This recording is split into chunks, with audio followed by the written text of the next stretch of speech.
Vamos con otros temas aquí en Mega Noticias TVC Vespertino. El recorte de recursos a las escuelas de tiempo completo provocaría la desaparición de este modelo educativo en el país, un tema preocupante. Para conocer a fondo las implicaciones, me enlazo vía Skype con Sandra Keichel. Ella es directora de estudios jurídicos en Mexicanos Primero. Bienvenida, Sandra, a Mega Noticias TVC.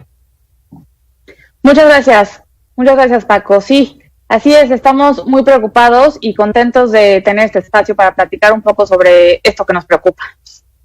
A ver, ¿de qué manera está afectando toda esta situación que está ocurriendo en México con el modelo de las escuelas de tiempo completo?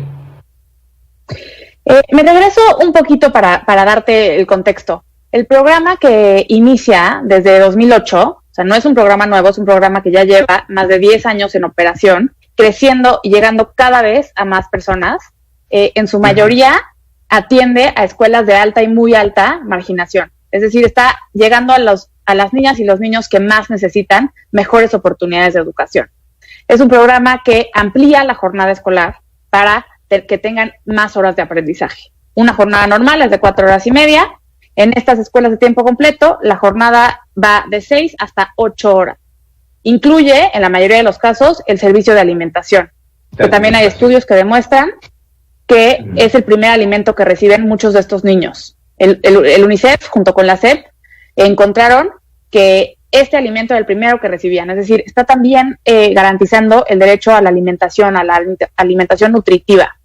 Y finalmente refuerza o ha generado efectos y mejoras tangibles en el aprendizaje de niñas y niños.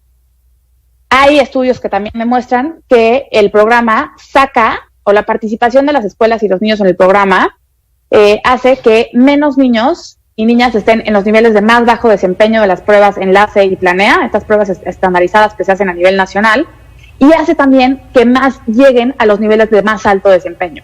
¿En dónde vemos más concentrado este efecto? En las escuelas más marginadas. Entonces está ayudando focalizadamente a quienes más requieren esas extra horas de aprendizaje y este servicio o apoyo alimenticio que además alivian a la familia, por la parte de la alimentación y también por la parte del tiempo. Tener a sus hijos 8 horas en la escuela permite a madres, a padres, enfocados un poco en el tema de las mujeres, una mayor participación laboral, mejores ingresos, mejorar en total su calidad de vida. ¿Qué pasó el año pasado? La Cámara de Diputados y Hacienda recortaron el programa sin razón, sin más ni decir nada, a la mitad. En 2019 el programa tenía asignados 10,189 millones de pesos. Este año tiene un presupuesto asignado de 5,100 millones de pesos. A la mitad se lo echaron. ¿Y dónde estamos ahora? Hace una semana la CEP anunció que cubrió todos los gastos generados con el programa a nivel nacional de enero a junio de 2020. Y con eso se gastó 4,848 millones de pesos de los 5,100 que tenía autorizados. Entonces tiene ahorita 5% del presupuesto total para operar el programa lo que resta del año. Es decir, de ahora a agosto que regresen con las medidas sanitarias o el tema escalonado, lo que por fin defina la CEP en las próximas fechas, hasta diciembre. Hay 5% de recursos. ¿A cuántas escuelas atiende este programa? A más de 27,000. Esto significa 3.6 millones de niñas y niños que se quedarían sin esta cobertura, estas horas ampliadas, estos beneficios tangibles en su educación. Sandra, ¿qué más tiene de relevante? Porque vamos sumando. Perdón, Tania, adelante. Sandra, muy buenas tardes. 3.6 millones de niños y niñas, más de 27 millones de escuelas. ¿Qué implica esto? ¿Que pueda desaparecer este modelo o cómo se vislumbra para el inicio del próximo ciclo escolar? Lo que sí me dice es que ya no tienen cómo, ¿no? Con lo que tienen, si hacemos las cuentas, les tocaría de 1,600 pesos por escuela al mes, de agosto a diciembre. Esto no es suficiente para cubrir la jornada ampliada de maestras, maestros, directores que atienden estas escuelas, el servicio de alimentación que les toca y los materiales escolares extra, porque para más horas requieren más materiales para reforzar materias que les está costando trabajo o también materias como inglés, de arte, activación física. Entonces ya no habría presupuesto para operar justo en el momento cuando una pandemia nos está provocando, entre muchas crisis, una crisis educativa. El que los niños y las niñas hayan estado lejos de la escuela, aún con el programa Aprende en Casa, que no llegó a todos, y sabemos que no llegó a los de las poblaciones más marginadas, es decir, a los que se encuentran en este tipo de programas, la brecha que se va a generar, el rezago, es inevitable. Aquí en México y a nivel mundial, todos los estudios demuestran que no es lo mismo la educación a distancia, remota, de emergencia, que la educación presencial, con todo lo que requieren, el espacio físico y todo. Hay gente que nos dice, bueno, pero si las escuelas no están abiertas, ¿por qué están peleando? Porque el programa sigue, los maestros de escuelas de tiempo completo siguen con su labor, siguen cumpliendo con esta jornada, aunque sea a distancia, y nos han dicho incluso que ellos creen que este es el mejor modelo para regresar, porque más horas les da más flexibilidad para ver en qué están atrasados los niños y tienen que reforzar. Hasta para un regreso escalonado permite que regresen en distintas horas, porque tienen toda esta jornada autorizada dentro de la que se pueden ir acomodando.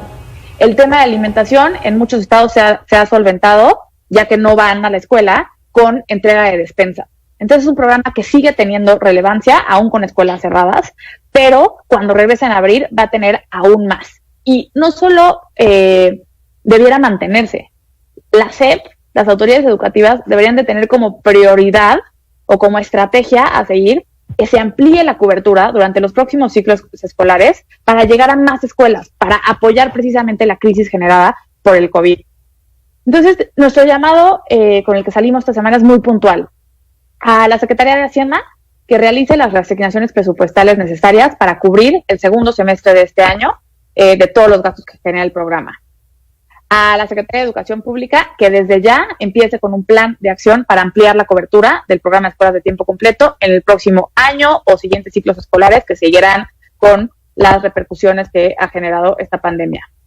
Y 3, a la Cámara de Diputados que en los próximos meses ya se reunirá a discutir el presupuesto de 2021 que recupere ese presupuesto que se perdió en el presupuesto de este año. Es decir, que volvamos por lo menos a los 10,200 millones de pesos que teníamos autorizados para 2019, para que en 2021 no estemos a la mitad del año sin recursos, no se vuelva a poner en riesgo un programa que además la evidencia demuestra que entre más años de participación en el programa, mejor la escuela ayuda o promueve el aprendizaje de sus alumnos. Es decir, las escuelas que llevan un año en el programa de escuelas de tiempo completo mejoran el aprendizaje, pero las que llevan 3, 4, 5 lo mejoran mucho más. Entonces, no podemos permitir que se ponga en riesgo, no podemos permitir una pausa, no podemos permitir la regresividad de medidas que afecta el derecho a la educación de más de 3.6 millones de niñas y niños en el país. Esto es una violación de parte de todas las autoridades involucradas. Nosotros, desde el recorte, ahorita hacemos este llamado preciso, pero desde que pasó el recorte, en febrero de este año promovimos un juicio de amparo señalando como autoridades demandadas a todas las involucradas en el recorte, porque el recorte ya en sí mismo es una medida regresiva que atenta contra el derecho a la educación. Ya estamos viendo los efectos de ese recorte, ahora que ya no tienen dinero, y por eso venimos ahora con este llamado.